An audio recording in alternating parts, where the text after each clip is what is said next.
Assalamualaikum warahmatullahi wabarakatuh. Selamat pagi anak-anak kelas 5. Kita jumpa lagi pada muatan pelajaran IPA, yaitu organ pencernaan pada manusia.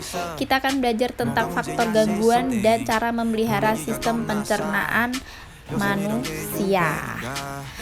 Yang pertama, Bu Guru akan membuat list don'ts.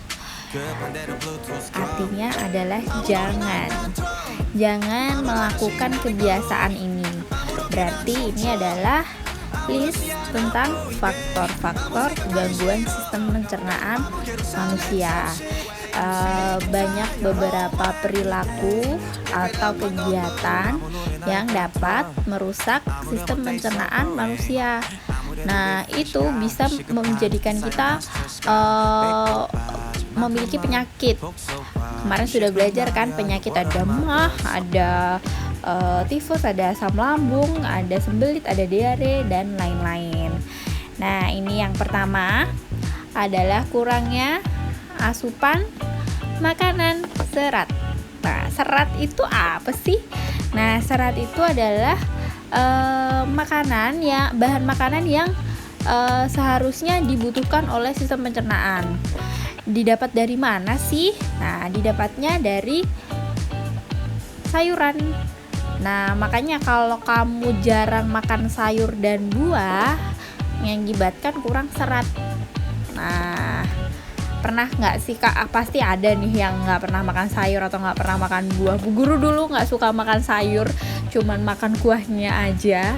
Tapi karena Bu Guru sadar bahwa ternyata sayuran itu penting, jadi Bu Guru mengusahakan untuk memakan sayur dan buah mulai sekarang. Karena apa? Karena dapat menyebabkan sembelit. Bu Guru itu dulu jarang pup, dan kalau misalkan pup tuh paling seminggu sekali gitu, dan itu nggak baik. Jadi kalau kalian nggak suka sayur dan buah, ayo silahkan makan buah. Yang kedua adalah pola makan yang tidak teratur. Aduh, ini juga Bu Guru banget. Yang kedua adalah pola makan yang tidak teratur. Nah, yang kayak gimana sih yang nggak teratur itu seperti apa? Semua orang pasti doyan makan, tapi ada loh yang tidak memperhatikan makan. Misalkan aku nggak lapar kok, rasanya sih nggak lapar, tapi padahal tubuh itu perlu asupan makanan. Nah, sehingga dia melalaikan jam makan. Kayak contoh nih, aduh aku telat sekolah nih, udah deh aku nggak terburu sarapan, padahal kalian terbiasa sarapan, sehingga nanti ketika jam 9 dan jam 8 perut tiba-tiba terasa perih. Nah, itu menyebabkan mah. Kalau kamu seperti itu, nanti akan menjadi mah yang akut.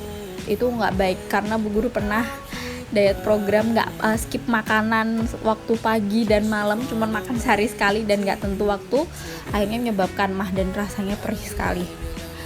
Yang ketiga adalah makan dan minuman yang tidak bersih. Nah nih, makanan dan minuman yang tidak bersih itu dilihat dari pengolahan yang tidak higienis. Nah, yang nggak higienis ini, misalkan pernah nggak sih kalian sakit perut karena makan jajan sembarangan, makan makanan yang dijual di pinggir jalan tanpa melihat kebersihan. Kan kadang makanan yang ada di pinggir jalan tuh kena debu, kena asap motor seperti itu, sehingga menyebabkan diare.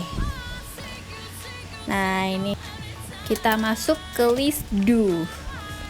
Nah, ini silahkan kamu lakukan, boleh.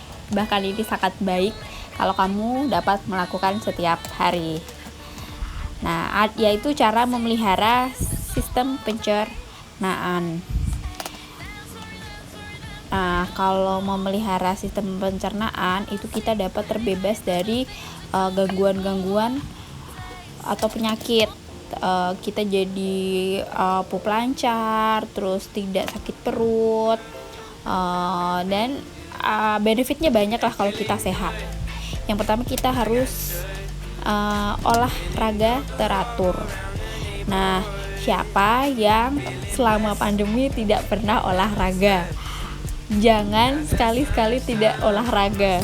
Paling enggak kamu olahraga seminggu sekali, di dalam rumah atau di sekitar rumah. Tapi kalau di luar rumah silahkan menggunakan masker dan protokol kesehatan. Kamu bisa jogging, bisa jalan kaki, atau bisa bermain sepeda. Nah, tapi ya ingat itu ya, harus pakai masker dan juga jaga kebersihan. Itu bisa meningkatkan daya tahan tubuh kita supaya tidak terserang penyakit. Yang kedua adalah menjaga kebersihan makanan. Nah, ini sering abai nih kalau anak-anak nih, karena Bu Guru sering ngecek di kantin. Anak-anak itu jarang sekali atau lupa mungkin mencuci tangan sebelum dan sesudah makan. Kamu tangan itu kan habis pegang uang, habis pegang alat-alat tulis. Nah, kalau misalkan kamu nggak cuci tangan, itu ada bakteri dan kuman-kuman yang ada di tanganmu akan ikut masuk. Nah, perlu kan mencuci tangan. Terus kemudian mencuci bahan makanan. Nah, itu juga harus. Kalau misalkan masak sayur pasti dicuci dulu, masak beras pasti dicuci dulu, seperti itu. Jadi harus serba higienis. Terus yang ketiga adalah makan makanan yang tinggi serat dan juga gizi seimbang.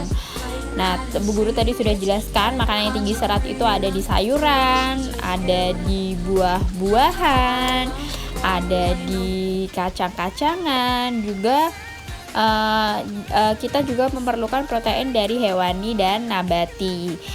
Sayuran yang baik itu seperti yang hijau, yang berwarna-warni seperti hijau, oranye seperti itu.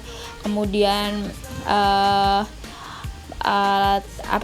protein juga bisa dari daging atau tahu tempe. Yang terakhir adalah minuman air putih 8 gelas per hari. Itu penting banget, minimal 2 liter per hari, jangan sampai kurang. Oke, nah ini adalah hasilnya. Silahkan dibuat ringkasan ya di buku tulismu.